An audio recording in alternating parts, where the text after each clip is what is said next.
Basuri muyomba, basuri papa bazi. Ndangiza kuvuga amanda kuheza Basuri mama. Zimye kumenya zimye. Uko bandongora. Kunzi bakagutwenga muhiniwe. Muhiniwe. Bose abanye ntibabizi ngene mubanye ngaha mushihana. Iyi reresi inkuru y'inkuba nimwe mu mareresi yagiye ikundwa cyane aho mushobora kwibaza muti iyi reresi yoba yigishije iki abantu bagiye batandukanye ku mpande zose zigiye zitandukanye.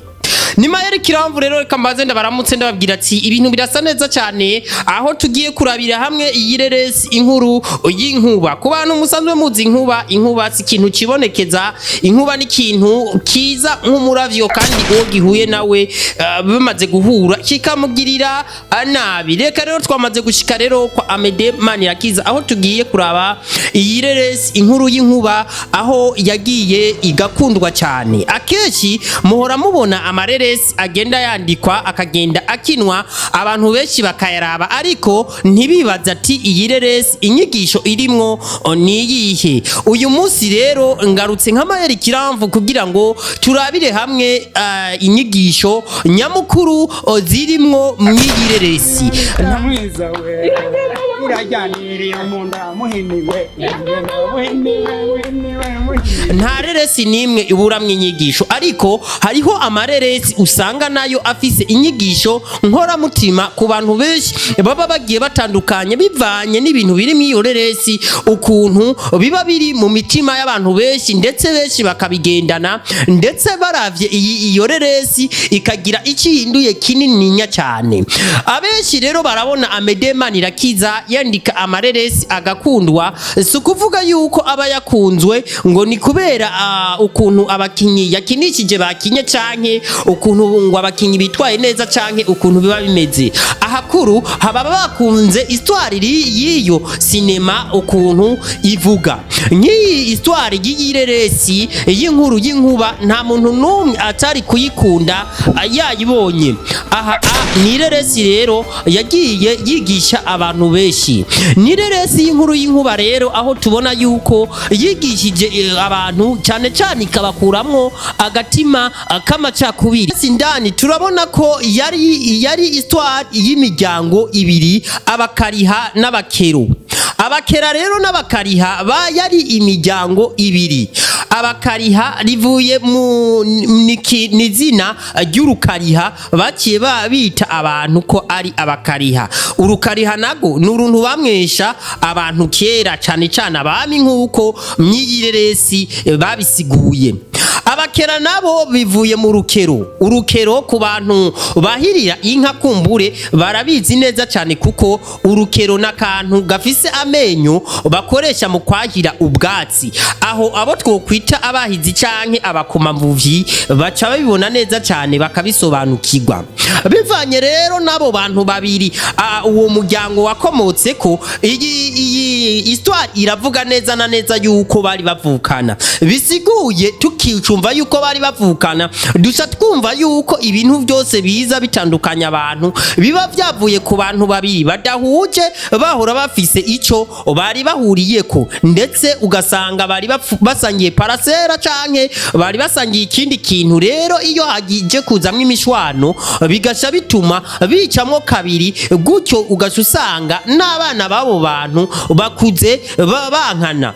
Ivyo navyo si vya kera ndetse n'ubu twovuga ko bikihari kuko muze murabe mu kibano aho mubaye ku mutumba mu kibano canke mu rupangu rumwe niho nyene usanga abavyeyi babiri bashwanye bapfuye akantu gatoyi gutyo abo bavyeyi nyene bagasha babuza abana babo ngo umwe ntazoje mu rugo rw'uyundi ndetse n'umwana bamubonye agiye mu rugo rw'uyundi bakamukarira cyane ukamengo aramenje ugasha usanga vyavuye ku bintu n'abo bana baba badasanzwe bazi. Iyo rero abo bana babaye abana b'ibirofa baca bagenda bakavyumvira bakabigenderako, gutyo ni hahandi usanga n'abana babanye nabi bahuriye no mwibarabara badaheza ngo baramukanye bavuga ati bariya ujya miryango dufise ico dupfa.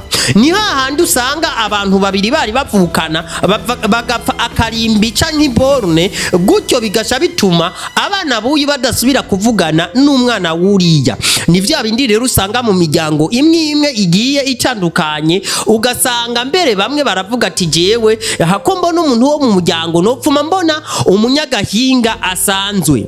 Reka tubandanye rero tuvuga duti aya macakubiri y'abantu babiri rero babakera aya macakubiri rero yaba bakera n'abakariha yarabandanije araba maremare gushika naho abantu benshi bagenda bakahatikirira. Ndibaza musanzwe mubona aho umuntu aba asanzwe abaye yuko iyo ikintu kije gihitana abantu benshi bakabigiramwo, ndetse ugasanga n'umuntu ataco yarabizi ko abigiriyemo. Aha rero mw'ireresi tugiye kuraba inkuru y'ireresi yarigishije abantu benshi boba barayiravye, ndetse n'utarayira basimbire kuri BMT ku rubuga rwa BMT araza kuyisanga ko full movie ayirabe neza cyane. Twarabonye ko umuntu yari ubwo gwanko gwagiye rukahaba gutyo rukaza no muri batabibonye rukagenda rukarandaranda, kuko ugwanko ni ikintu kirandaranda kikarandagata cyane. Iyi reresi mushobora kwibaza muti rero ubwiza bwayo bwari hehe? Ubwiza bwayo nuko yigishije abantu benshi cyane, kandi ikerekana yuko ikintu cyose kugira gikire haba habayeho intambamyi. Reresi kandi yarigishije turavye kwiyitsene yo kwa muganga, aho uyu muvyeyi yaragiye kwiyica bivanye n'ikibazo yari afise yuko umuhungu wiwe yase kurongora, ndetse akaba agiye gupfa atakuzukuru abonye, gutyo akaza kwiyica kwa muganga. Abo mu muryango iwabo bakaza kuzana abantu bagiye batandukanye ngo bamuha amaraso mu kiringo yayabuze bikanka, maze uwo birengagije akaba ari we aza gutanga amaraso kugira ngo uyu muntu akire. Aha birerekana neza na neza yuko abantu benshi bagende bakarondera umuhoro bawufise mu kwaha, kumbure ngo basuzuguye iki canke kiriya. Ibi sukuvuga ko vyoba inyigisho kwaba bantu gusa bo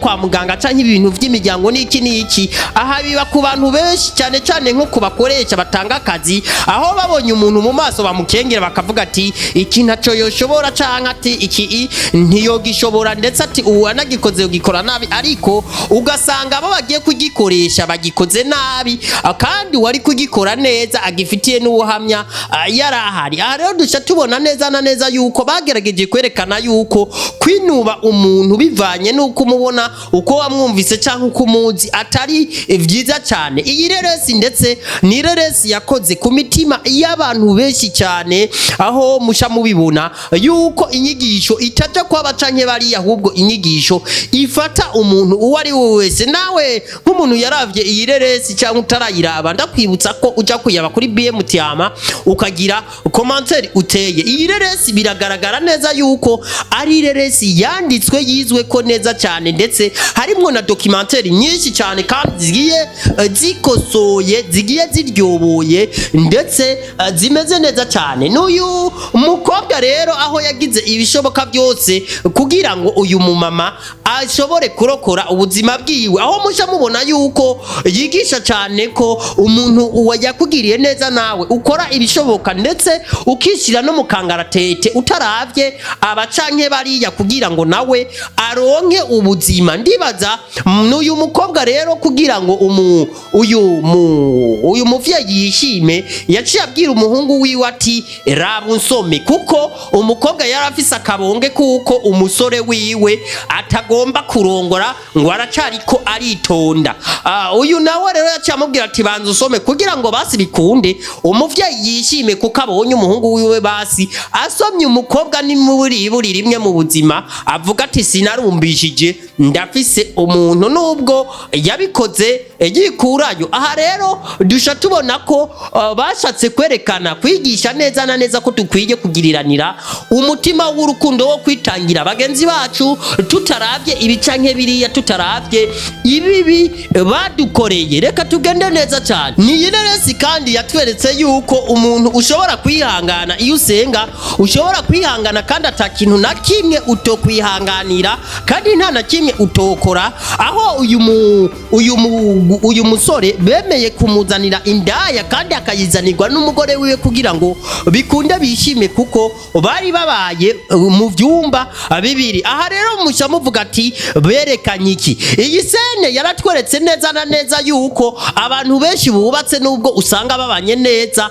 rimwe rimwe usanga atari vyiza cyane. Ibaze nawe uvuye gukora mariage ugashika mu cyumba bagashaka kubwira ati itegeko rya mbere iki cyumba ntuzokiraramwo, uzohurara mu cyumba c'abashyitsi. Kuvuga umugabo wawe ntumukubite ijisho canke nawe ngo agukubite ijisho, kandi ati nta keyaza gasakisa kinkeneye, wewe genda urabe ivyawe nawe ndabi vyanje kandi ureke kuza uranyibweturako. Aha rero dusha tubona yuko hari vya bindi bavuga ngo zirara zirasha bwaca zikazima, kuko ababo ntibari babaye mu rugo ahubwo bari babaye mu gakino. Bashatse kwerekana yuko ibi bishobora kubaho, ko hariho abantu babana kugira ngo abandi bishime, kandi ivyo nejo bundi birakunze kubaho, aho usanga umukobwa cyane cyane yemeye umuhungu kugira ngo abi wabo bishime akareka umuhungu yakunda, ariko ugasha usanga amaze gushika muhira babanye nabi, ntibiheza ngo bimere neza ni vya bindi vyo gukwegerako. Aha rero dusha tubibona neza cyane yuko iyi reresi yagiye yigisha ku mpande zose zitandukanye, aho ahariho hose nta na hamwe woraba ngo ntiwisangemwo. N'ibintu rero aha turiko turabona ko mwiyi reresi yagiye yigisha ibintu byinshi bigiye bitandukanye, kwari kugira ngo tubirabe neza cyane. Kuba tarayira ndabibutsa ko namwe mwogenda mukavyirabira kugira ngo tubandanye turaba. Naho rero uyu musore bamuzaniye indaya mu nzu kugira ngo kumbure bikundike, kumbure nawe areke kuguma yipfuza ahubwo agire ubuzima bwiza nk'abandi. Naho rero ibintu vyagiye biraba. Ni reresi kandi yatweretse ko ikibi gitumbera bene co, maze ati ingero y'icaha n'urupfu. Aho ku musozo w'ireresi twabonye neza na neza ko abari bagerageje kwankanisha abantu babacanishamwo bivanye n'ibintu bari bapfa. Mu bisanzwe mu yandi majambo ico bari bapfa ntiyari n'imiryango, ahubwo bari bapfa ubutunzi. Aho rero twagiye kubona yuko uwari shangazi n'uwari muyomba bagiye guhura, kuko nibo nibibi vyari bifatiye ko bonyene bakaza kwicana. Aha rero ni handi bashavuga ati ingero y'icaha n'urupfu bene vyo nibo babifiramwo. Reka rero ndabashimira ndababwira ati ibintu birasa neza cyane. Twari kumwe na Mael Kiramvu, ahandi naho duhure ejo muri